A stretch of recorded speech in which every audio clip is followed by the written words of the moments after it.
The Techno-Union fleet is at your disposal now.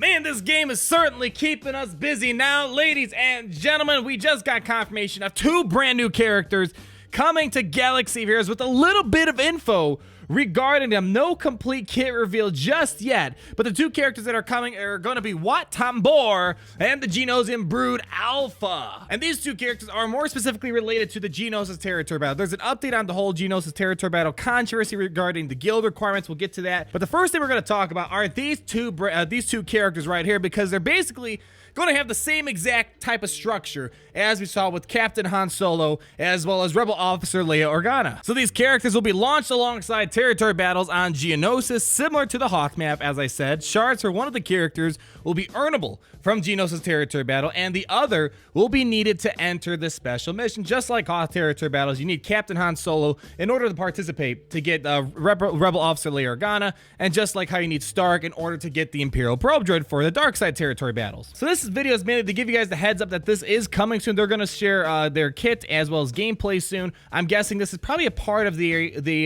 podcast interview they're supposed to be doing soon, so we'll probably get some more information regarding that. Surprising we didn't get any Galactic Republic stuff. Maybe that's tied to Lightside Territory Battles, so we'll have to wait and see what Lightside Territory Battles is probably going to bring us, because they're going to have their own special missions and probably a character needed to unlock whatever is going to be on that special mission. This is your boy Wat Tambor right here. You've probably seen him, especially if you saw the Clone Wars TV shows and whatnot. I believe he pops in there quite a lot. He was one of the big separatist leaders that pledged like undying loyalty to Count Dooku. You also probably saw this guy in episode 2 of Attack of the Clones, and he's also was seen in the Clone Wars TV show. He if I don't want to spoil too much, I don't know if there's spoiler alerts anymore for the Clone Wars TV show, but we saw him that he kept an unconscious Echo in a stasis chamber and managed to extract information from Echo's mind about a strategy algorithm devised by the clone captain CT-7567. So there was a scene more towards later on in the Clone Wars TV show where Echo was kind of taken, and they conducted a variety of studies and whatnot. And fun fact, these characters were slaughtered by Darth Vader on Mustafar, so there you go. So in their own words, the leader of the Techno-Union, Wat Tambor, is joining the battle. The Separatist council member will work well. Will work well. I think there's a little typo. Would work well with other Separatists and Darkside droids by providing special tech bonuses to his allies as a non-combat support character. So he's a Hermit Yoda, where he doesn't attack, but he's just going to call attacks and probably give maybe a variety of buffs. And as they say here, he's going to substantially heal and recover his squad's protection and provides offensive utility. We kind of see the same thing out of Hermit Yoda.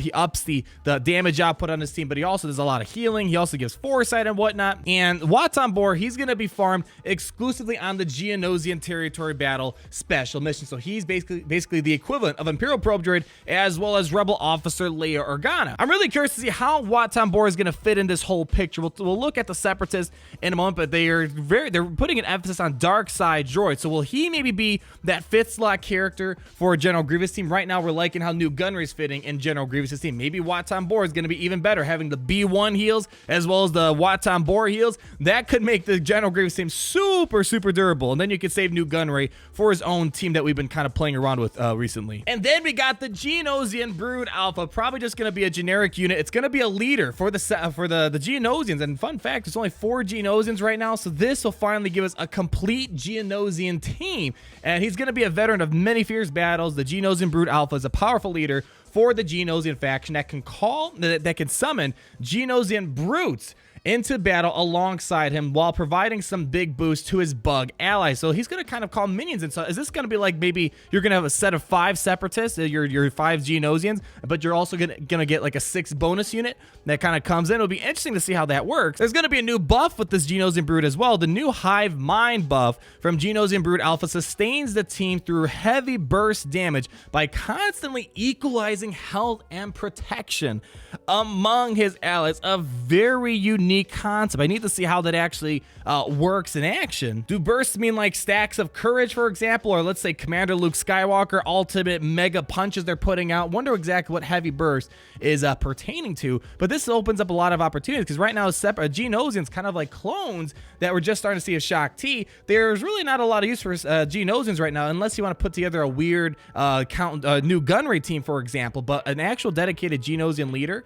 better than Paga the Lesser, is probably something they could really use right now. And the new Geonosian Brood Alpha will be needed to enter the special mission on Geonosian Territory Battle to earn Wat Tambor. So basically, this guy is going to be your Captain Han Solo / Captain Colonel Stark in order to access the special mission, who then will help you unlock the better character, usually Wat Tambor. So that would be interesting to see how this all pans out. I'm looking forward to some gameplay and the kit information soon. I just want to make sure you guys are put on notice because a lot of stuff is dropping regarding Geonosis Territory Battles information. Now, I've been actually working on my Separatists quite a lot, more specifically the Geonosians, because the developers talked about how important the Geonosians are going to be for Geonosis Territory Battles. Whether they're going to be getting reworks, they haven't quite specified or confirmed that just yet. But with the fifth Geonosian in here, hopefully we can get a lot of stuff out of these characters. Like, for example, these three Geonosians right here, Geonosian Spy, Sunfac, as well as the Geonosian Soldier. Their characters are okay, and I use them mainly for a new gunray lead right now. A lot of interesting things I've been playing around with in Territory Wars, and I also made a video recently showing how new gunray can do a lot of fun things with Geonosians as they stand. If I'm not going to talk too much about Shaak Ti at this moment, I did a live stream today doing a lot of 3-star testing, and I'm going to make another video talking about Shaak Ti.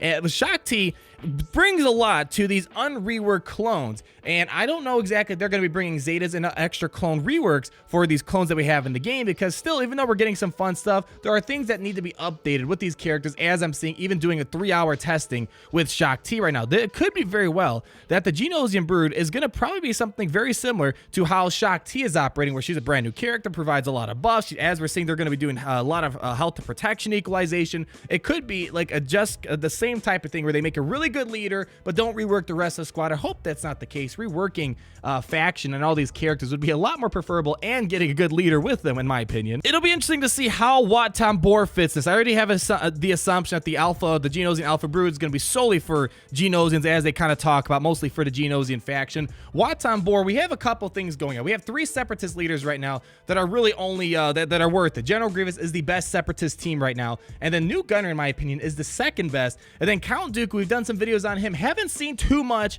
out of Count Dooku making a lot of Separatist work. He basically makes the most use out of the Night Sisters being on a team, but a fully dedicated Count Dooku team that does not need to pull apart from other important teams is something he's struggling in. So I'm wondering if Wat Tambor is mainly meant to help the General Grievous and his Separatist droids, or is he mostly going to be helping out the new gunray team with his extortion? The extortion is a fantastic mechanic. A lot of fun things are happening with new gunray.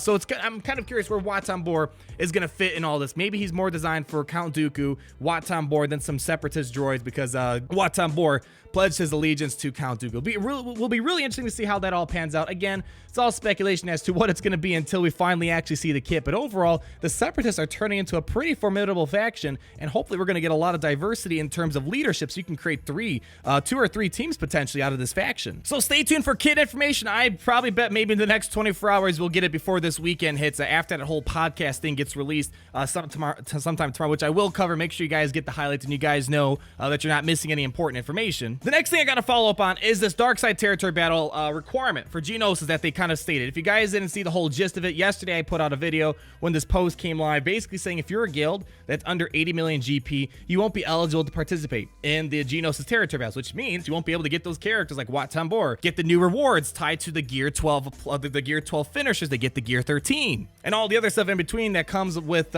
being able to participate in this brand new Geonosis Territory Battle. There's a lot of controversy regarding it, and one thing that was very confusing for people that they had to clarify, when they say the Geonosis Territory Battle is going to be concurrently running with Hoth, they kind of, I think, use the wrong, I mean, it's not the wrong word of concurrently, but it's this word concurrently makes it seem like you can do both events at the same exact time, where down below they finally clarified it, that concurrently was a bad choice on their part. While concurrently means you will have access to both Hoth and Geonosis Territory Battles, you will need to choose which one of your guild will participate in. So you only can pick one or the other and not both. And so that their argument for why they're making this 80 million GP limit makes sense. If you only can pick one or the other, you don't want to be stuck in Geonosis Territory Battles and only be stuck at the first phase and you can't move anywhere else, you don't get any reward. Whereas with Hoth, you probably are doing a lot better in Hoth. I still think they should let us do both events at the same exact time. I think people really need to be able to practice in the Geonosis Territory Battle, because you might not get far, but at least you have Hoth Territory Battles to do. I think that's the way to go, but for right now where it stands,